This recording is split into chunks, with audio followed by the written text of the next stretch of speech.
Hello विद्यार्थी मित्रों, आज આપણે જોઈશું ધોરણ 11 આજનો વિષય છે વાણિજ્ય પત્ર વ્યવહાર અને સેક્રેટરી પ્રેક્ટિસ એટલે કે એસપી। આજે ભાગ નંબર 2 ની અંદર ચેપ્ટર નંબર 2 વિશે આપણે જોઈશું કંપની સેક્રેટરી। અહીં મેં 3 સવાલ લખ્યા છે। 3 સવાલની અંદર સૌથી પહેલા આપણે એ કીધું છે સેક્રેટરી પાસે કઈ સત્તાઓ છે। तो સૌથી પહેલા આપણે જોઈએ કે સેક્રેટરી એટલે કોણ, તો કે સેક્રેટરી એટલે કે મંત્રી। કે આપણે એના પહેલાના ચેપ્ટરની અંદર પણ જોયું કે સેક્રેટરી એટલે કે મંત્રી થાય છે કે મંત્રી એ દરેક વસ્તુનું દેખરેખનું કાર્ય કરતો હોય છે, દરેક સત્તા તેની પાસે હોય છે। તો હવે આપણે જે જોવાનું છે તે શું છે કે કંપની જે છે તે કંપનીની અંદર જે સેક્રેટરી છે તો કંપનીના સેક્રેટરી પાસે કઈ કઈ સત્તાઓ છે, કયા કયા અધિકારો છે અને તે અધિકારોની અંદર સેક્રેટરી કઈ રીતે કાર્ય કરે છે તેના વિશે આપણે જોવાનું છે। તો સૌથી પહેલા આપણે જોઈ લઈએ કે જ્યારે પણ કંપની ધારા એટલે કે 2013 ની અંદર જ્યારે નવા નિયમની શરૂઆત થઈ હતી, નવા નિયમ બનાવવામાં આવ્યા હતા, ત્યાર પછી કંપનીની અંદર સેક્રેટરી વિશે ઘણી બધી વસ્તુ વિશે આપણે જોઈશું કે નવા નિયમ પ્રમાણે આજે આપણે એની અંદર જોવાનું છે કે ઘણી નવી નવી જોગવાઈઓ, નવા નવા નિયમો તેને અમલમાં મૂકવામાં આવ્યા હતા। તો હવે આપણે જોઈશું કે કંપની ધારામાં સેક્રેટરીની સ્પષ્ટ રીતે સત્તા આપવામાં આવતી નથી, એટલે કે દરેક કાર્ય કરવા માટે કે તેને સત્તા સોંપવામાં આવતી નથી, પરંતુ કાર્યની દેખરેખ માટે તેને એટલી સત્તા તો આપેલી હોય જ છે। હવે આપણે જોવાનું એ છે કે સેક્રેટરી પાસે કઈ સત્તાઓ છે। સત્તા એટલે કે તેની પાસે કયા કયા હોદ્દા, કયા કયા કામ એની પાસે આપ્યા છે, એને કઈ કઈ મંજૂરી એને આપી છે કે જે પોતે કરી શકે। તો સૌથી પહેલા આપણે એ કીધું છે કે કંપની રજિસ્ટ્રાર પાસે સ્થાપનાનું પ્રમાણપત્ર કે ધંધો શરૂ કરવાનું પ્રમાણપત્ર મેળવવા માટે નક્કી કરેલા દસ્તાવેજોની નોંધણી કરવાનું કામ એ સેક્રેટરી પાસે હોય છે। એટલે કે જ્યારે પણ કોઈ વસ્તુની શરૂઆત કરવી હોય, કંપનીની શરૂઆત કરવી હોય કે કોઈ ધંધાની શરૂઆત કરવાની હોય છે ત્યારે કંપનીના રજિસ્ટ્રાર પાસે જઈ એની નોંધણી કરાવવી એ સેક્રેટરીની ફરજ હોય છે। ત્યાર પછી સેક્રેટરીને જુદા જુદા ખાતા પર દેખરેખ અને અંકુશ રાખવાની પણ સત્તા આપી છે કે તે ધ્યાન આપી શકે અને જ્યાં તેને એમ લાગે કે આની અંદર કોઈ નુકસાન થવા જેવી કે ઘટના થવા જેવી સંભાવના છે તો તેના ઉપર તે રોક લગાડી શકે છે, એટલે કે અંકુશ લગાડી શકે છે। તે જ પ્રમાણે સેક્રેટરી જે છે તે શેર વહેંચણી, શેર હપ્તા, શેર જપ્તી, કંપનીને ફેરબદલી એટલે કે શેરની ફેરબદલી વગેરે પત્રો ઉપર કે કંપનીની સહી કરવાની સત્તા તેને આપવામાં આવે છે। એટલે કે આ દરેક વસ્તુ કે જ્યારે કંપનીની જરૂર પડતી હોય છે ત્યારે કંપનીના અંદર બદલાવ લાવવા માટે શેર જપ્તી કે શેર હપ્તા હોય કે શેરની ફેરબદલી કરવું હોય તો તેની અંદર સહી સિક્કા કરવા માટે સેક્રેટરીને એની સત્તા આપેલી હોય છે। તે જ પ્રમાણે કંપનીના વિવિધ દસ્તાવેજ અને પત્રકો પર કંપનીના સામાન્ય મહોરનો ઉપયોગ પણ સેક્રેટરી કરતો હોય છે। કંપની વતી વિવિધ પક્ષકારો સાથે સેક્રેટરી પત્ર વ્યવહાર કરવાની સત્તા છે, એટલે બીજી વ્યક્તિ જોડે પણ તે કંપની જોડે પત્ર વ્યવહાર કરી શકતો હોય છે। સંચાલક મંડળ પાસેથી પણ મળેલી સત્તાના આધારે સેક્રેટરી કંપની વતી કોઈ પણ કાર્ય કરે તો કંપની જવાબદાર ઠેરવી શકે છે।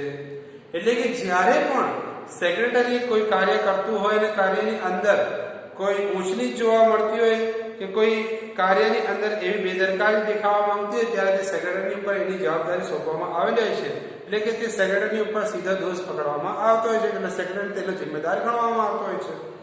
અને સંચાલક મંડળે સોંપેલા જે પણ કાર્ય કરવાના હોય છે તેની પણ સત્તા સેક્રેટરીને આપવામાં આવે છે। અને જે સેક્રેટરી કામગીરી કરતો હોય તે નક્કી કરેલા વેતન પ્રમાણે અધિકાર ધરાવે છે, એટલે કે તેને તેટલા પ્રમાણની અંદર જ કાર્ય કરવાનું હોય છે। તે જ પ્રમાણે સેક્રેટરી જ્યારે પણ છૂટો કરવામાં આવે, સેક્રેટરીને જ્યારે પણ છૂટો કરવામાં આવે ત્યારે કર્મચારી જેમ નોટિસ મેળવવાનો તેને પણ અધિકાર છે। એટલે કે જ્યારે પણ કોઈ કાર્યની અંદર ફેરબદલ કરવું હોય તો તેની અંદર સૌથી પહેલા તેને નોટિસ કરવામાં આવતી હોય છે, નોટિસ આપવામાં આવતી હોય છે। સેક્રેટરી જો ખોટી રીતે છૂટો કરવામાં આવ્યો હોય તો તે થયેલ નુકસાન અંગે દાવ પણ અધિકાર છે, એટલે કે તે દાવ માંડી શકે છે, કેસ કરી શકે છે કે તેને ખોટી રીતે કંપનીમાંથી કાઢવામાં આવે છે તેના વિશે તે કેસ કરી શકે છે।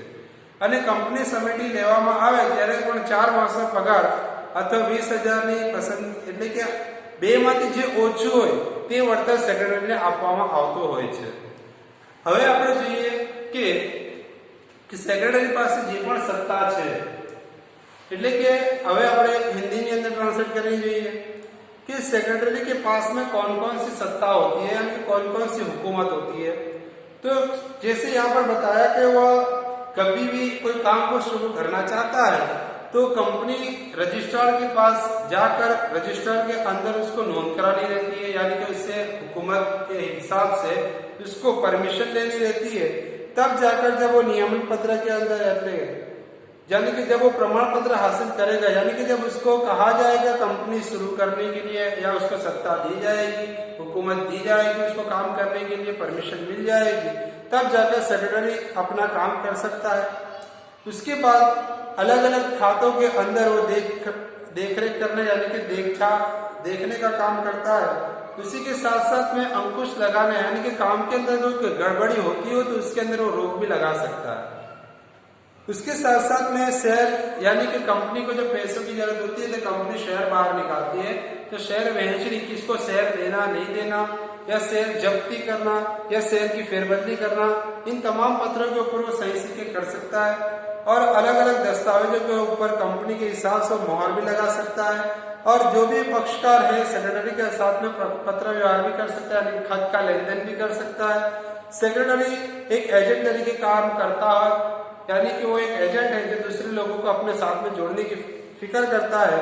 और जो भी आधार यानी कि जो भी कंपनी जो होती है सेक्रेटरी के पास जो भी कार्य होता है, अगर उस काम के अंदर कोई ऊंच नीच आती है तो कंपनी सीधा सेक्रेटरी को जिम्मेदार ठहरा सकती है। उसी के साथ साथ में जो भी संचालक मंडल ने उसको जो भी काम दिया होता है उस काम को अंजाम दे सकता है, उसको इतनी सत्ता दी गई होती है। उसी के साथ साथ में जो भी काम होता है उसको वेतन के हिसाब से नहीं पगार दिया जाता है। और जब सेक्रेटरी को जब छूटा यानी कि अलग करने की बात होती है तो सेक्रेटरी को भी नोटिस दी जाती है कि नोटिस के बाद उसको पता चले कि भाई उसको कंपनी के अंदर से निकाला जा रहा है। अगर जब गलत तरीके से अगर सेक्रेटरी को निकाला जा रहा हो तो या तो उसको 4 महीने का पगार या 20,000 इन दोनों में से जो काम हो वो सेक्रेटरी को चुकाना पड़ता है।